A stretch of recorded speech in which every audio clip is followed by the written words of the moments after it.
everybody. Hello, and welcome to Tuesday training. I'm very excited to see you all today. Today, we're going to be talking about the phasic muscles of the sacrum. This is a very close to my heart conversation because it makes a huge difference in the way we create results for our clients. So I'm happy to welcome you all in for today's topic. And hey, Lori, it's nice to see you. Joshua, I'm glad you're here. Cheryl, as always. Val's in the house. Ooh, baby. And Claudia, Hi, welcome. Val. So glad y'all are here. Feel free to come on camera if you're in a place where you can do that and join in the conversation. If not, you're always welcome to use your unmute button and ask a question. I'm going to talk for about 30 minutes on this topic, and then we're going to open it up for like community sharing. And if you know me, I'll probably open it up to community sharing before then. All that to say, we're diving into phasic muscles of the sacrum today. Why this is one of the things that matters to me most is because it's how I work clinically as a sacrum-centric focus to create results for the clients that I work with. And I want you to have this information too, because it's a game changer. And it also makes it much easier to create big wins. So don't we all want to work easier and smarter and not harder to make amazing big wins for our clients? I think so. I'm your host for the hour. I'm Gina Schatz. And literally this is like right out of my clinic, how I work. If you want to take some notes, that's great. We'll do a little bit of interactive. Again, we're focusing today on the phasic muscles of the sacrum, different to the intrinsic muscles of the sacrum, which we talked about a few weeks back. And there's an overlay between them. Maybe you're already thinking that. Maybe you're already thinking, hey, I know these muscles. I already know that there's an overlay between the phasic and intrinsic muscles. Maybe you're like, what the heck is a phasic and an intrinsic muscle? All that is okay, because we're here to learn. It's an open forum for that. So please welcome. Gary, I saw that you popped in. Hello, it's nice to see you. Anna, welcome aboard. I'm so glad y'all are here today. Before we dive into any results that I create clinically, it's important that I share with you anything that I'm sharing with you today doesn't mean that that's an endorsement for a treatment plan. Okay, so just because I said it worked for me doesn't mean it works for the person in front of you. I'm not with the person in front of you, so I can't make treatment claims in that way, nor should you. So you all who have been with me for some time know that I need you to be able to think through the information and think through an answer and then implement a treatment plan very present to who you're working with and not follow check boxes. If you're following check boxes and what you're saying is you're a robot, and then you're endorsing us being replaced by robots. So don't do that.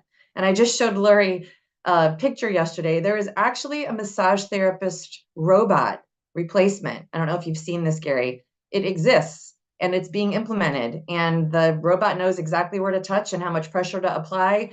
And so even those of us who work with our hands, can be replaced by a robot. The big distinction there is that a robot can't create intention and logic in the moment and strategically come up with another answer. It can only go by information it already has. So the information that we already have is our knowledge and our wisdom.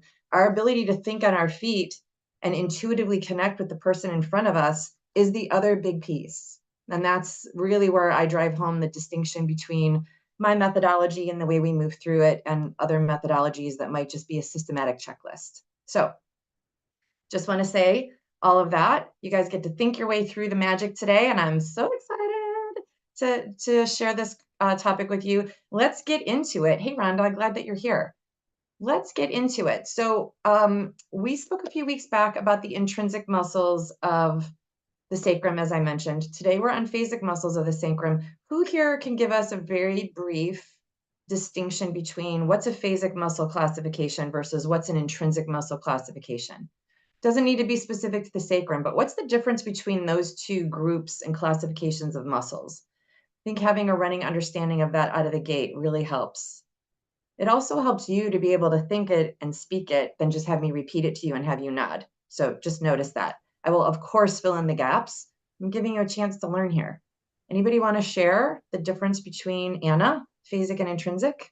Yeah, so phasic muscles are muscles that create movement, and there are muscles that can be both intrinsic and phasic. The intrinsic muscles are muscles that support, sometimes we refer to them as core muscles.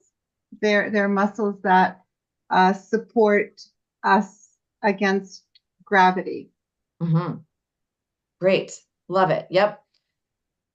Phasic muscles, thanks, Anna. Phasic muscles create movement. All muscles create movement, though. The type of movement is the distinction, and that's the gross motor movement that we assign a joint action to. A joint action being flexion, extension, etc. And I would say, for this purpose, so I don't confuse anyone, let's just take out extension. Let's call it flexion or lateral or medial rotation, right? A gross motor movement where you see body parts physically changing shape in the mirror. Those would be driven by phasic muscles, gross motor movement. They take your body from one position and put it in another. The movement that's involved in intrinsic muscles is still movement, but it's what I refer to as tonic movement. You are engaging muscles and affecting the joints when you're opposing gravity to hold you upright away from gravity, so we don't become a puddle on the floor. So intrinsic muscles do posture, opposing gravity, as Anna shared. They also do balance.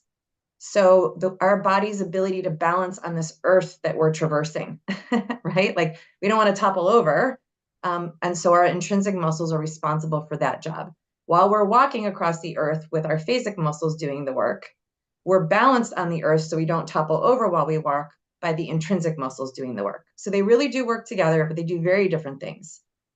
Most of us are more familiar with the phasic muscles. So are our clients familiar with the phasic muscles. They're the ones that personal trainers call mirror muscles. We see them in the mirror, literally changing shape as we're putting gains on those muscles. Our biceps get bigger, our glutes get hardier, et cetera, et cetera. We're going to walk through those muscles today as they relate specifically to the sacrum. There is an overlap in a few muscles, as Anna mentioned, and all SHOTS method practitioners know this because that's where the gold lies when we're putting together treatment plans.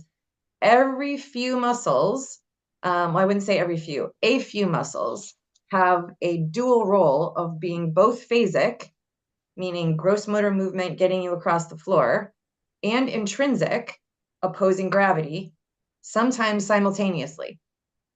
Those muscles, when they get into trouble in either their phasic action or their intrinsic action, or where those actions overlap, those muscles I put in the category of more complexity when you're working through case studies and your treatment plans for the people that you serve. With love in my heart, most of us, I say to you, most of us want to jump right to the complex issue and solve it. Give me a checklist. Let me have the answer.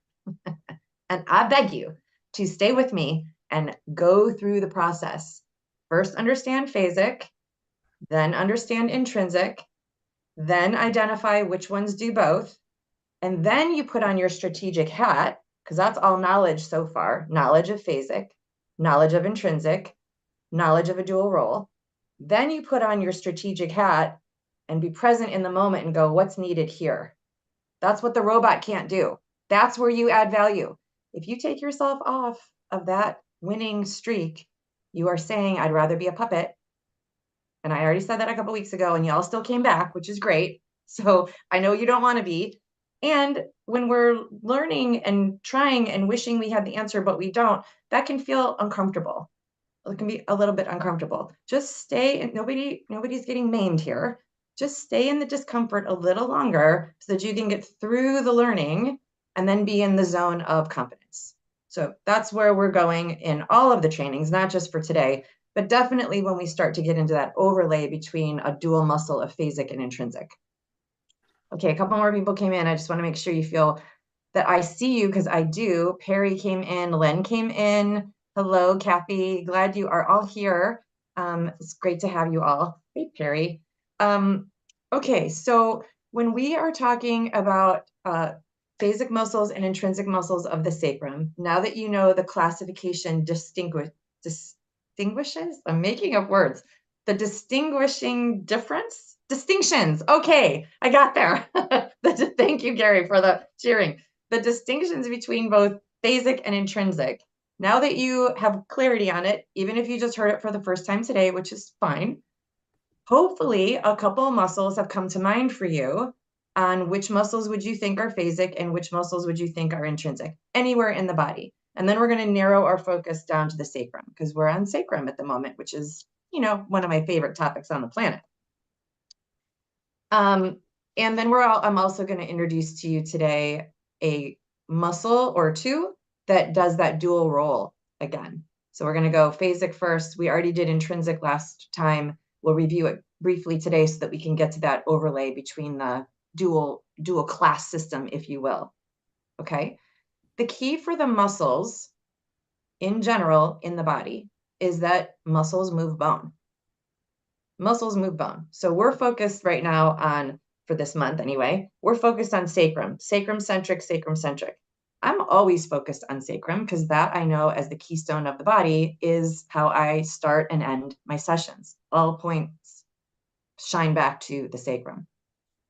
So as a bone, the sacrum has a tremendous significance in the body as the keystone, all on its own before we even lay muscles on it. We talked about that a couple weeks ago, probably continue to talk about that for several weeks. And certainly in our upcoming sacrum course, we're going to dive into all the juicy details on that. So understanding the sacrum as its own significance as it relates to the structure of the body, also huge pause point.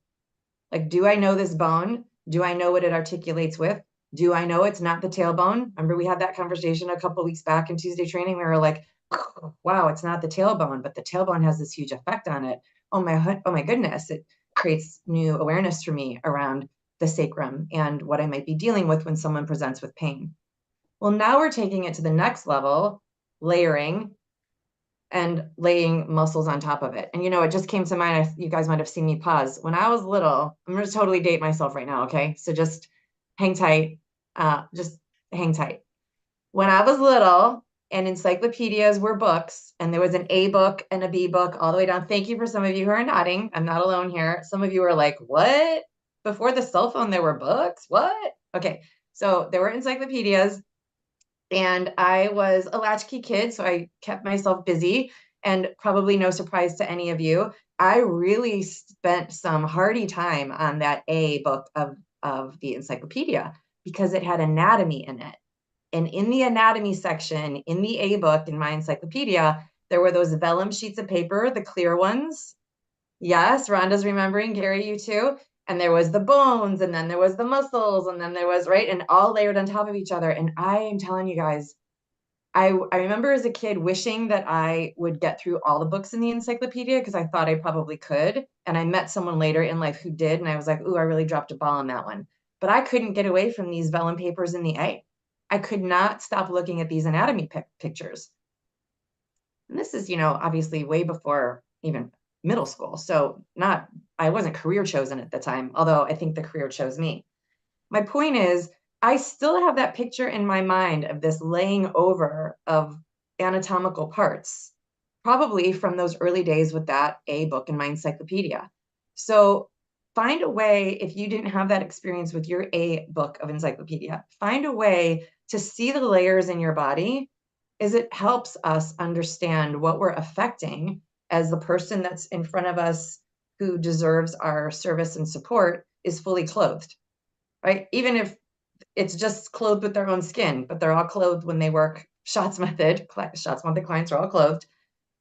They're covered. So we don't see the layers between the bones and the joint structures, and then the muscles that lay on top of that, and the nerves that weave in between.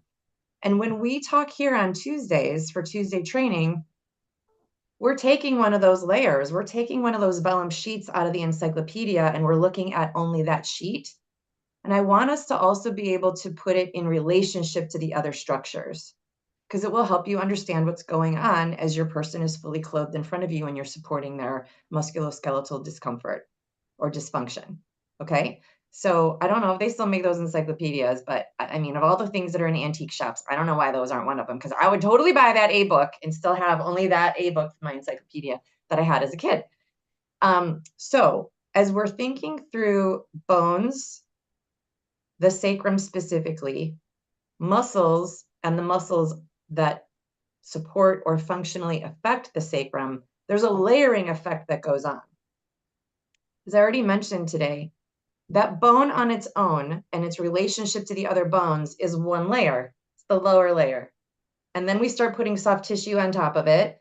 And then we start putting muscle, another type of soft tissue on top of that. And then we go out into movement.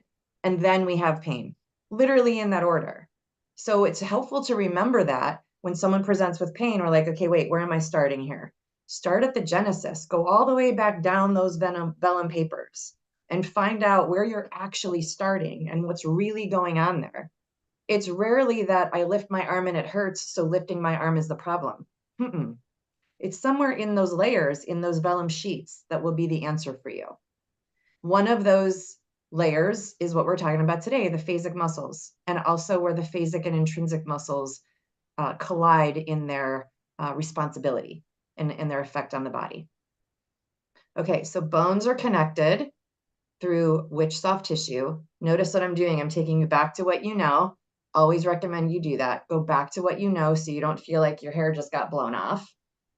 Even when you're with a client and they're presenting with big chief complaint, compelling feelings, just ground your feet and go back to, what do I know here? What do I know? What's that first vellum sheet? Bones. Okay, great. What are bones connected to? How do bones connect to each other? Ligaments. Ligaments. So right out of the gate, as we're talking about how do we find the chief complaint, or the genesis of the chief complaint, what's going on with that bone? What's going on with that bone in relationship to the bone next to it? Is there a relationship between the sacrum and one of the other bones that we talked about weeks back? Okay, I always ask myself that. How are the happiness levels of those ligaments that connect those bones? Just like I said a week ago about the nerves, I want you to learn the ligaments for sure. You should look at a chart of ligaments. It's one of those vellum sheets in the encyclopedia. Same with the nerves. I want you to look at them. I want you to know them. I want you to know how many there are. I'm not going to tell you what you should do. Do I memorize and still have memorized every ligament in the body and every nerve in the body when I'm in the treatment setting? I needed to at one time. It was earning the ropes. It was how I got through school and earned my license. Great. But I don't need to keep reciting the names of the ligaments, but I do need to know where they are and what they do and have the ability to assess whether they're happy. Because if they're not happy, that's probably the source of the problem. Okay, muscles I think are different. I think we all should know most of the names of most of the muscles, or all the names of most of the muscles. And maybe I'm mistaken here. I don't need or know the names of all the ligaments and nerves, and I still create results. But I do know how many there are, and I know where they are between every juncture where a bone meets another bone. So you got to know the joints. You do need to know the joints. The names of the ligaments that connect them, maybe not. But how to recognize if they're happy? Absolutely. Okay, that's step number one.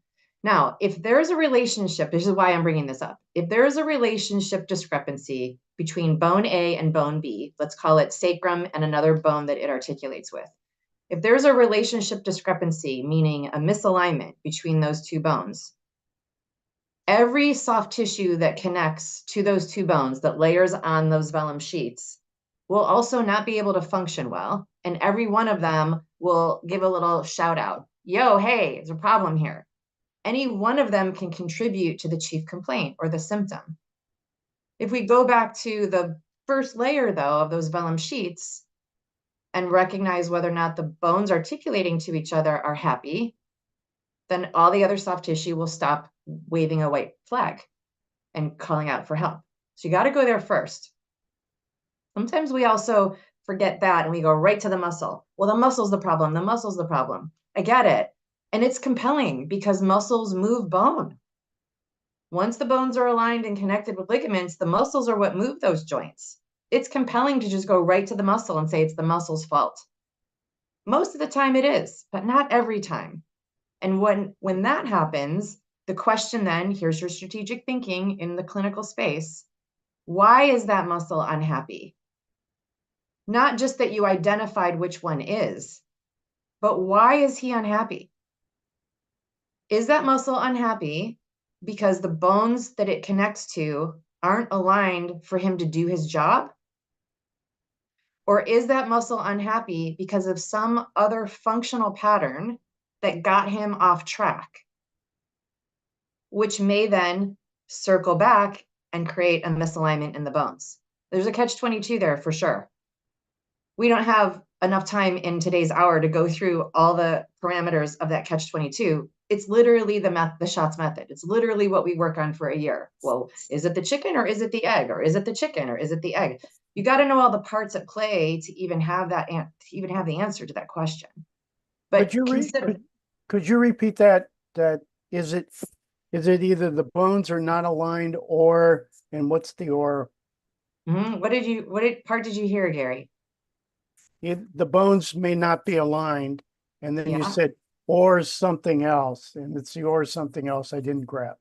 Okay, does anybody else grab it? I'm happy to give it to you, Gary, and I'm recognizing there's a place of learning here, so let's see if you can. Or the muscles, or the muscles. So is it the bones aren't aligned due to the ligament, or is it the muscle that caused the misalignment of the bones? Right. Okay, the muscle that caused the misalignment. Yeah, I also heard the functional pattern. Functional pattern too in there. Yep, that caused the muscle. Spoken like shots method practitioners, Anna and Lori. Thank you, my ladies. Thank you. Yep, exactly. So we need to know that all of those are probables, and then be able to assess and discern which one, and then have a solution for it. For sure, for sure, for sure. So I bring that up at the beginning of our talk here as we dive into these muscles, because there's a temptation to just be like, you piriformis, you naughty muscle. And my question always is, how did he get unhappy? If you don't have the ability to think through that, then you might just be targeting a muscle who's actually waving a white flag. He's not the culprit. It could be compelling, though, when he waves that white flag. Absolutely. He being the muscle. Okay. And don't come at me about genders on muscles. It's just, I'm just putting personalities to them because they're alive, living beings, and they have a message of communication, just like the person who has the ego that would make nervousness about that. And I like to be present to the muscles. One of my clients said, muscles talk to you. I'm like, yeah, they do actually. And the only way that they can is if I'm listening. So I'm appealing to you to, consider that muscles are alive. They're up to something. They're constantly doing a job, compensating for a job, or begging for help to do their job. And the only way we can, add value there is if we're listening enough to know what they're asking for. So put a personality to it. If you'd rather give them a name instead of a gender, fine. But that's the reason that I share that. Okay. Tempting again, especially as we talk about phasic muscles. I'm pulling this all around, my loves. Especially as we talk about phasic muscles, the big guys who do the big movement that we all know the name of, really tempting to start blaming that muscle. And I'm appealing to us to consider that might be step 3. Might not actually be the problem, but there would be a message coming from that muscle. And that's what we get to lean into and learn. Okay. Does that make sense? Is that a good foundation for like how to approach phasic muscles of the sacrum? Yes? Okay, great. How many of you thought you were going to come in here today and just start talking muscles right out of the gate? Anna, you did? After all the time we've spent together? I did, because I can't believe that, I'm hearing you. Didn't you hear how much I'm like nodding in that? I'm like, wow, she is absolutely right. I mean, why am I going straight to the muscle? I always go to, is there alignment? But it's always muscle first. That's where my thinking goes. So that's why these times together are so valuable, because it just reinforces, right? It's so easy to go to the muscle. Yeah, it is. Yeah, I'm a culprit.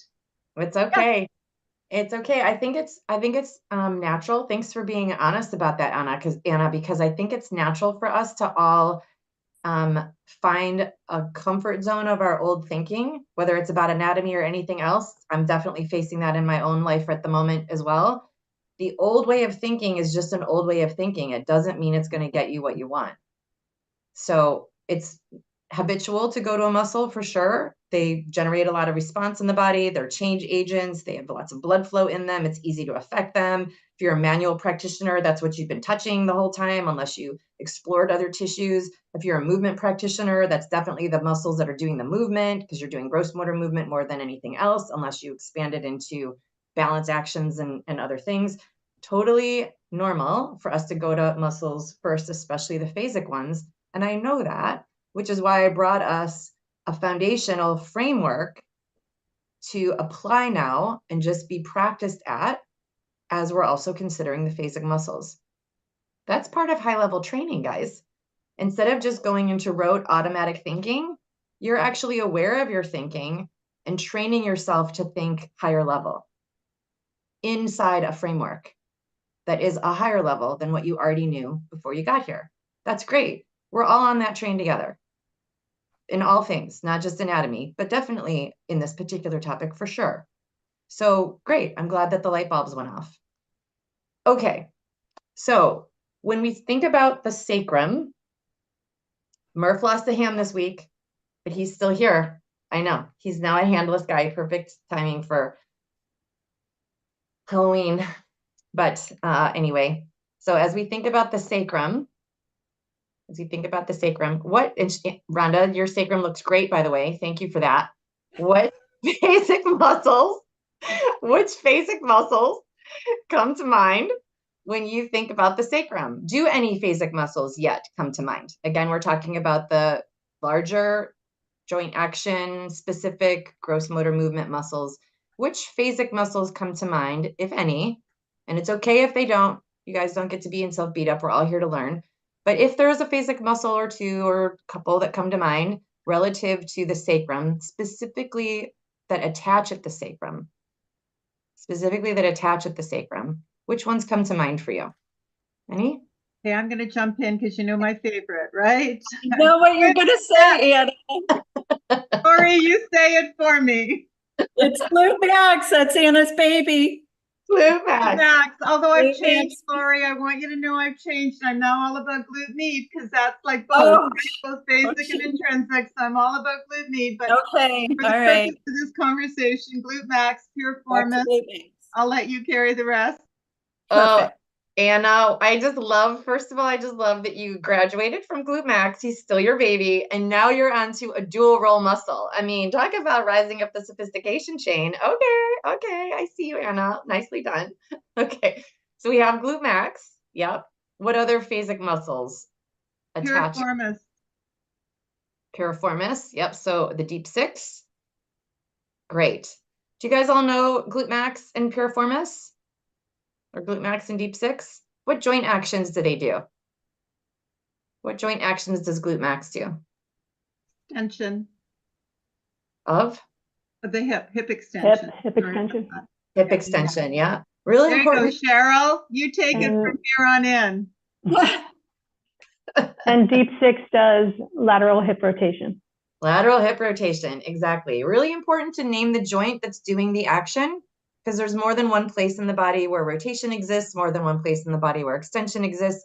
So in our muscles and movement course, we drive that home. Like, you really got to know your joint actions and then name the muscle that's doing which joint action.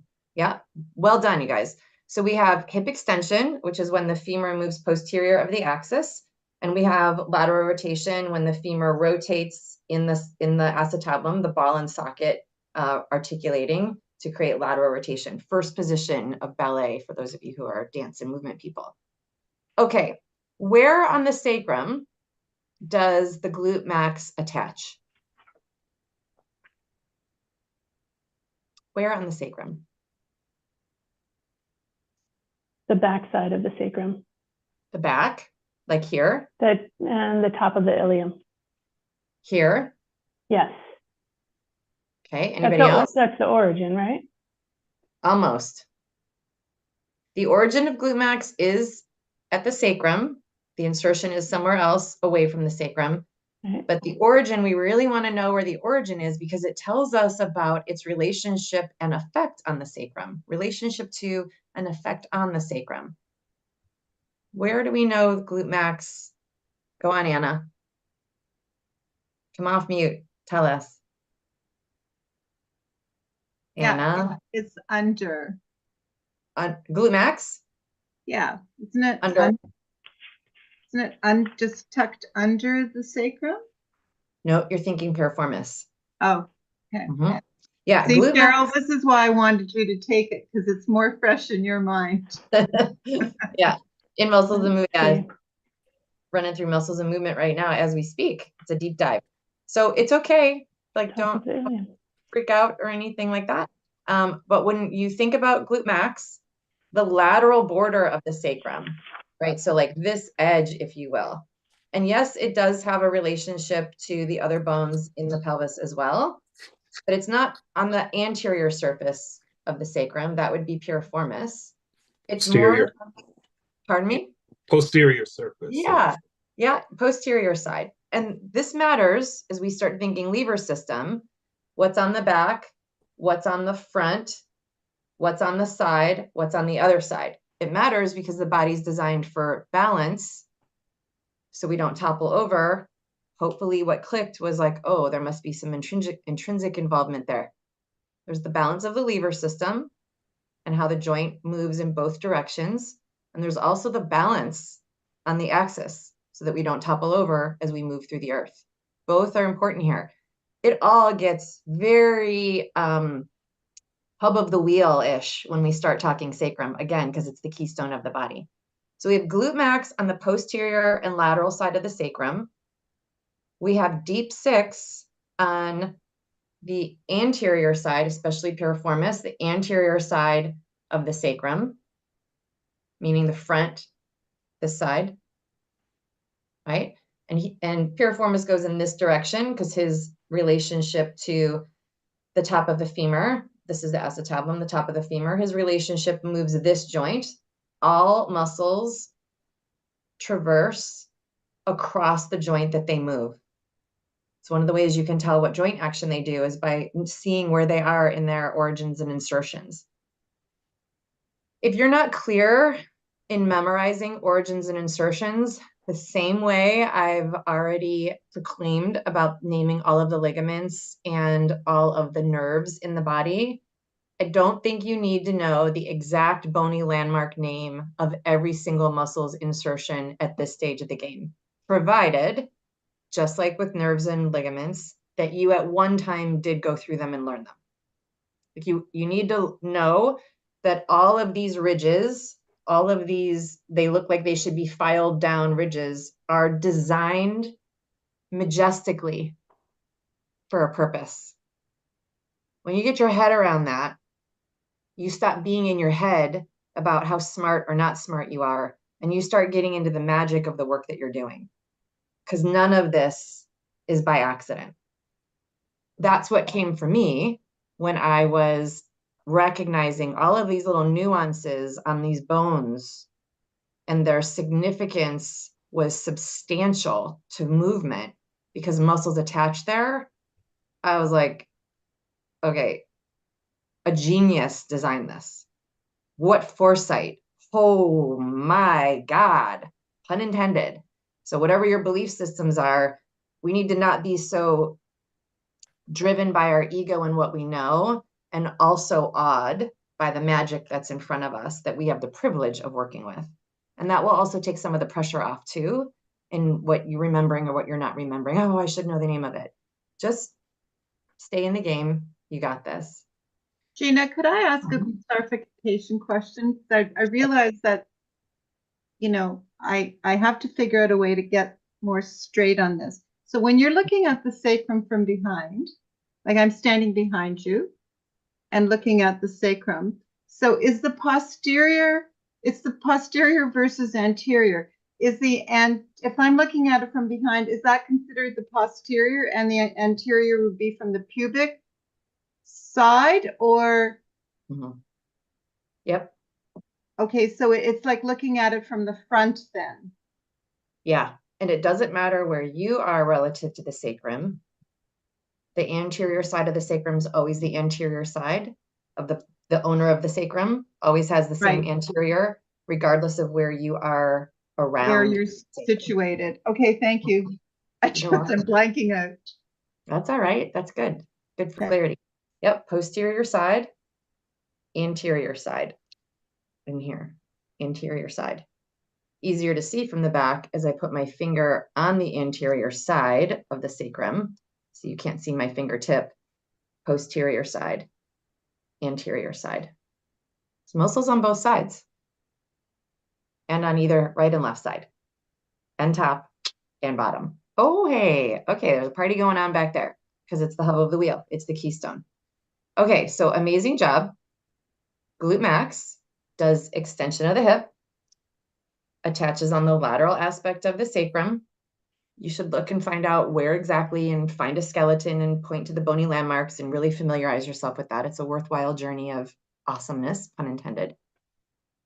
And deep six, piriformis of the deep six on the anterior side of the sacrum, down past the acetabulum and femoral head, which would sit in here. And they do a different joint action, lateral rotation of the hip, and allowing for others as well as they equal out the balance on the lever system. I'm pausing because I was like, don't bring up another concept, Gina, just stay focused. It's easy to blend them all together. Lever systems and muscles is something different. Okay, we good on that? Phasic muscles. Okay, there's one more group of muscles I want you to consider that we would put in this phasic muscle group that attaches on the sacrum. Anybody know what it is? We already said glute max. We already said piriformis of deep six. What other muscles attach on the sacrum? What other muscles attach on the sacrum? Paraspinals do. Paraspinals do. Mm-hmm. Yeah, and there's a whole gaggle of muscles in the paraspinal group. Not all of them attach on the sacrum. Mm-hmm. That's important to know as we're starting to craft our treatment plan. We don't want to start working up in the neck and the middle of the shoulder blade, in between the shoulder blades, interscapular. We don't want to do extra work on other muscles if the issue is the alignment of this bone. We need to address the muscles that are attached here because they have the most direct impact on the alignment of this bone. How do we know that? We said at the top of the hour, or begin earlier, because muscles move bone. So they're either moving well and the bones are going along for the happy ride that they're supposed to, or the muscles aren't doing their job and the bones are now in a different orientation. That's if it's a muscle issue, not a bone alignment issue. Okay, and we talked about, again, it's a little bit of a catch-22, which we won't have time to cover that today. So as we think about the paraspinals, those are the muscles that essentially as a whole group run from the base of the skull all the way down the spine and attach on the sacrum. They actually attach in varying different places, though, along the vertebral column so that they can move each one of these vertebrae separate from the other. Every place where two bones meet is a joint, which means there's movement available there. I can't cross from here to there and do articulating movement here. I've got to cross from here to here to create finessed movement here. So the structure and design of the paraspinals, again, more awesome sauce. Like, wow, who thought of that? Brilliant by design. Like, oh my heavens, amazing. So when we get to the paraspinals that attach on the sacrum, specifically, we're talking about multifidus, which literally connects right at the sacrum. He's one of the transversospinalis paraspinals, and all of the erector spinae through their connective tissue. Now, anybody remember what is the phasic joint action of the multifidus and the erector spinae? What's the phasic action of the paraspinals? What do they do to the spine? What joint action do they create? I'm giving you a hint. Oh. Lateral flexion. Lateral flexion. Thank you very much. Yep. The erector spinae? Mm-hmm. They also do extension of the spine too. They do. That's their intrinsic action. Okay. Yeah. Isn't it the iliocostalus? that how you say all, that? all of the erector spinae contribute to lateral flexion. Right. Lori? How did I miss that? Yeah, I was thinking extension also. Yep. Yep, phasic. Yep. Phasic extension and intrinsic extension. Here's where it all gets juicy, right? So extension of the spine is back bend, right? Extension of the spine is also, though, just standing or curves, balanced for curves. A standing spine that's not doing flexion or a back bend extension or lateral flexion, a spine that's just standing is opposing gravity. The muscles attached to those bones are doing the opposing of said gravity. They're working. That makes sense. Now they're in their intrinsic action. So these muscles, these particular muscles of the paraspinals that we just named, who have a phasic action and directly connect to the sacrum, also have an intrinsic action and directly attached to the sacrum. Just Oh, Anna, you muted yourself, love. the rotatorus don't connect down there, right? The ones They do not. They do not, correct. They do not. Okay. They're further, yeah, they're further. Thank you. They're further up the chain. And the multifidus, as we were talking about attachment points, the multifidus usually traverse 2 to 4 vertebrae. So either 2 or 4, 2 or 4, 2 or 4, all the way up. 2 or 4, 2 or 4, 2 or 4. Which tells us, because we know about muscle attachments crossing a joint, it tells us what action it can take, what bones it can move. Now that's all in, learning muscles and the way they move, muscles and movement. That's our gigantic course on muscles and movement. It matters that you have a handle on the phasic action of muscles that attach on the sacrum if you want to affect the sacrum. If you're not actually clear on what the muscles that attach to it do fully in their other job, then it will be harder to discern their effect on the sacrum while they're doing the job, not doing their job, doing someone else's job, or calling for help. We got to know their relationship to the sacrum to be able to troubleshoot when they're asking for help or not doing their job. So knowing them first, and then being able to think through what the problem could be. When it comes to this particular group of muscles being both phasic and intrinsic, there's more to consider. There's more joint actions to consider. There's more balance and posture to consider. All of that gets to be considered as you're parsing out whether the paraspinals need your attention, if they're the culprit for whatever chief complaint it is that your client presents with, which is different than just like a sleepy glute max, not contracting on one hip, but contracting on the other. This person's walking is a little bit off. That's what's causing the sacral problem. When it comes to paraspinals, it's like, well, is it the phasic action? Are they ever doing back bends? Can they do back bends? What's their flexion like? Are those muscles lengthening? Are they ever contracting and lengthening? What the heck's happening? Can they only do one side and not the other? Oh my heavens, right? And then, the complexities of the paraspinals as a whole group and all of their phasic activity and whether one could be compensating for another. Then we also get to know what's optimal alignment of that spine and can that person find it, because that's its intrinsic action. Go ahead, Cheryl. Are all 8 of the paraspinals, do they all do intrinsic as well because they're all holding us up? Yes. Okay.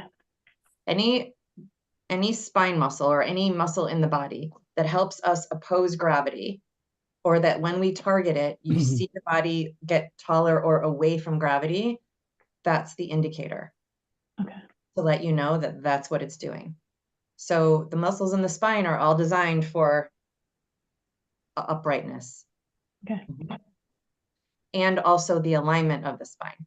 So remember, it's not just balance that intrinsic muscles do, it's also the alignment of the spine. If there is a muscle that is involved in keeping a bone aligned with another bone, especially while it's opposing gravity, it's intrinsic.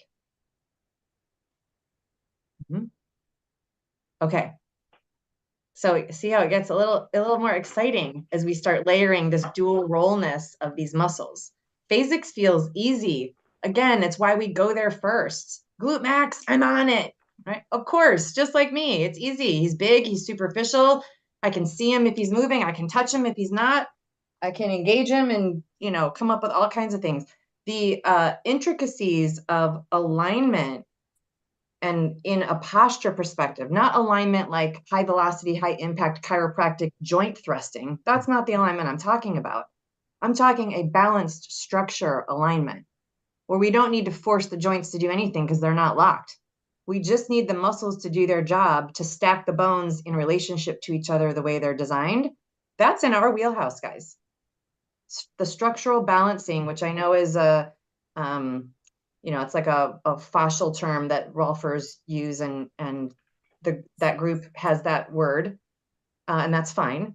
And structural adjustments, like how to adjust the structure, that term is designated for chiropractics. I get that.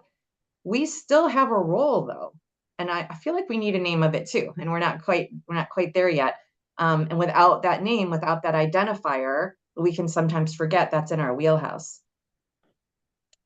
So knowing what this posture should look like in this spinal segment, for example, what the relationship between these bones needs to be relative to their adjacent relationship to the sacrum, and what muscles are meant to do the job, and identifying whether they are, all in our wheelhouse.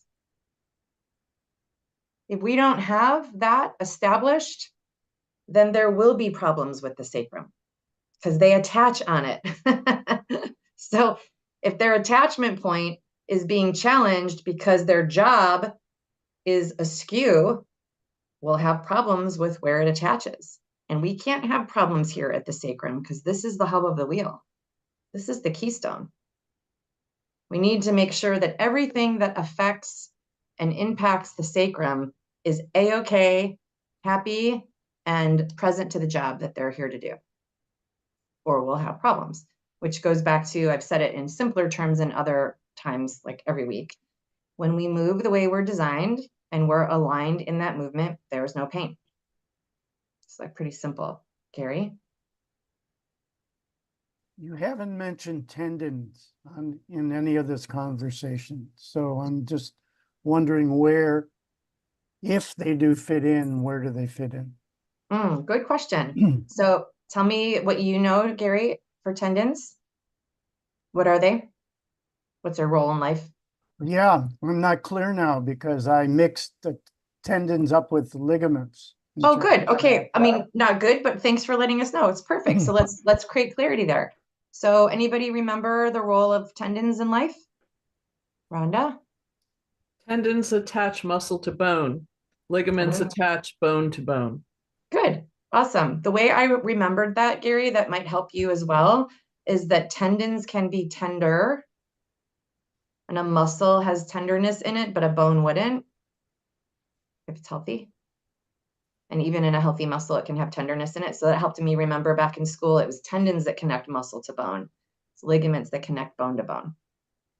So if that helps you, you can run with that. Lori? It's real sweet. That's real nice, isn't it? Mm-hmm. I like that. Yeah. So to I answer, think of, I don't know if Gary, if this will help you. I think of ligature. So the word ligaments, you know, coming from ligature, like what ties things together. And if our bones weren't tied together, we'd be falling apart, like Murph, right? So I think of ligature. Like Murph. I'm going to put my hands over his ears. Like Murph. Poor Murph. He shows up every week. No, I like that tying together ligature. Perfect. So yeah, so once we have those, you know, identifiers memorized, it can help us. Well, then now that we know what it is, what do we know that it does? And how can we tell if it's in trouble? And then what do we do about it? Always in that order. What is it? What does it do? How do I know if he's in trouble? And what's my skill to do something about that? When we come in at the end, well, what do I do about XYZ? Okay, you're 3 steps ahead.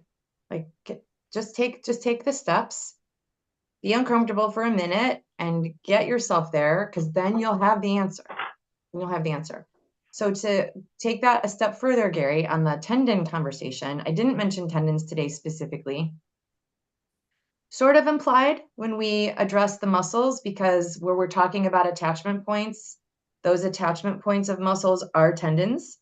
So it's not a muscle fiber that's sticking to the sacrum.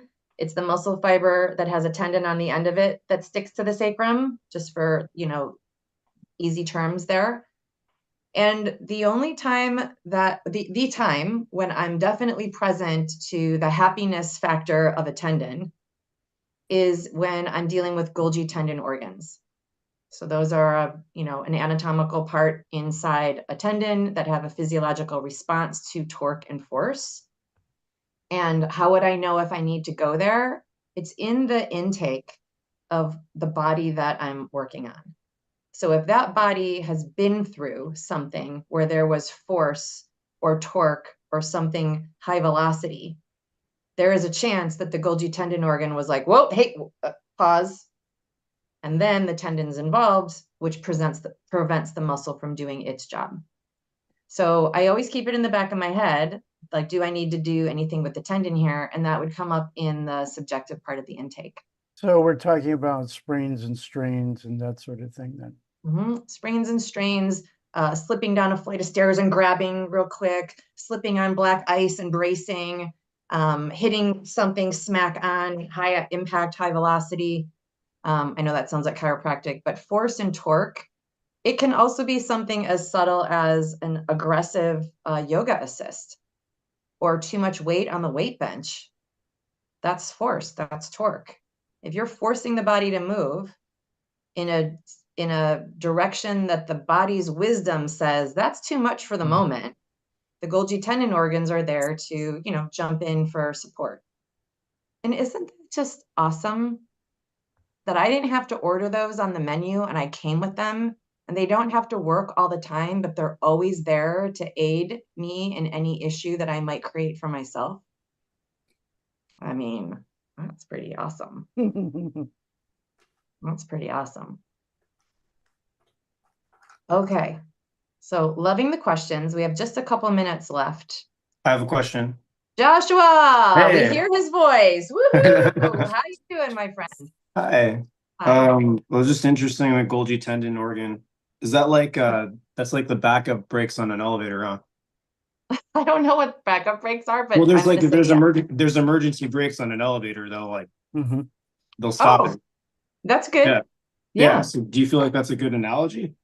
Awesome. I do. I don't know what triggers the brakes on an elevator, but I know what triggers the response of a Golgi tendon organ. So I say yes with a tiny bit of hope that I don't need more clarification, but it sounds like right. Emergency.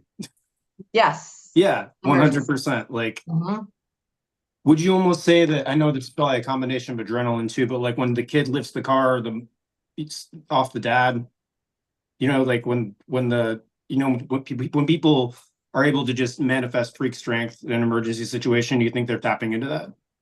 I don't know. My guess would be that they're actually bypassing the Golgi tendon response, because in those instances where, something magical comes over the person and they do, Herculean effort, all systems that they didn't even know they had available to them are on go. The Golgi tendon organ would be the opposite. It would put the brakes on so that you wouldn't have access to the muscle to do the job. Got it. So actually limits our output. After it's been activated, yes. It's the reason why it might help. The reason why is because the Golgi tendon organ sensing that torque on the muscle prevents the muscle from tearing off the bone. It just stops the muscle from being able to do any more contracting so it doesn't tear. Got it. So we don't lose full access from it.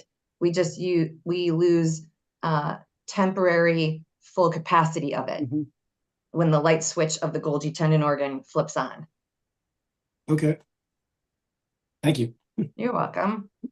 Awesome. I love you guys are into anatomy. I love it. I love it. I love it. Anatomy geeks unite, babes. Whoop, whoop. Okay, in the last few minutes here, if there's any other questions, I'm happy to answer them. I also want to make sure I let you all know this is our last week for Sacrum bonuses. A week from tomorrow, Sacred Sacrum starts. Woohoo! And so that's our 8-week track. If you guys are interested in what we've talked about today and really workshopping it out, that would be the difference in the course versus our meetings on Tuesday training. We're definitely taking a deep dive into the anatomy, but then also what do we do about it? We're getting into that body of work when we work through the Sacred Sacrum. So we start October 2nd, runs through November 20th.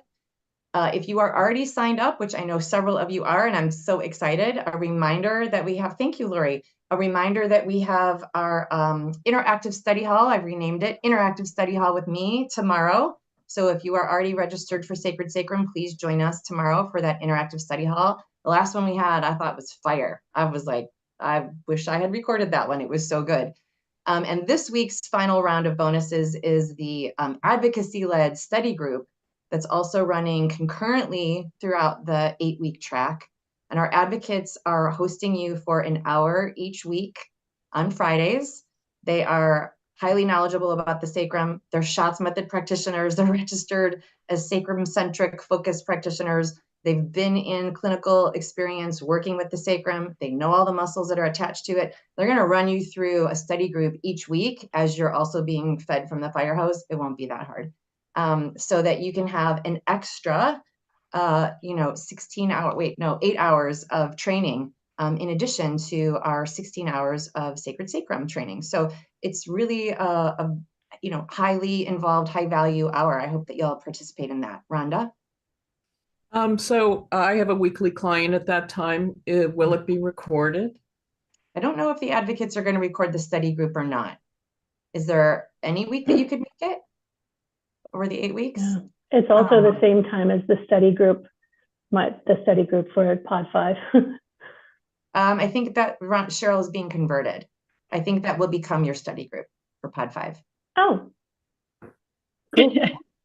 Even Lori, better. am I speaking correctly? Lori is one of our I believe so. I mean, I think study, you know what, I'll put it in WhatsApp. Okay. I'll put it. Yeah, I'm just recognizing like it's one person. Yeah. Yeah. I wish we had... What time is that on Friday? 2 to 3 2 to Eastern. 3. 2 to 3 Eastern? Yep. Thank you. All right, awesome, guys. Yeah, if we could be everywhere all the time, I mean, that would be perfect, but it's also just in general, it's work hours. I somehow feel like we should move our training to the middle of the night when it wouldn't be like ethical or legal to see clients, but we all need our sleep as well. So do with it what you can. Trust that you're in the right place, getting what you need, and it will all work out. And if you're still on the fence about Sacred Sacrum and that last bonus really appeals to you, please do join us. To make sure that you're registered before the end of this week. If you're already registered or if you registered today, you still get to come to Interactive Study Hall tomorrow. And a week from tomorrow, we start. Yeah, a week from tomorrow, we start. So that's exciting. Sacred Sacrum. Whoop, whoop.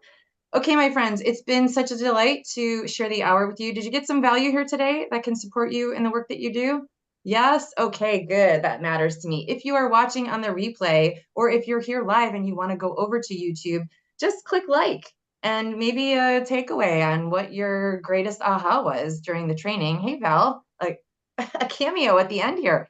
And let us know so that other practitioners can also find value here too, especially for those who have a standing client at this time on Tuesdays and can't make it live. If you are watching on the replay, hello from me to you. And I'll see all of you again this time, same channel, same station next week. Okay, bye for now. Thank you.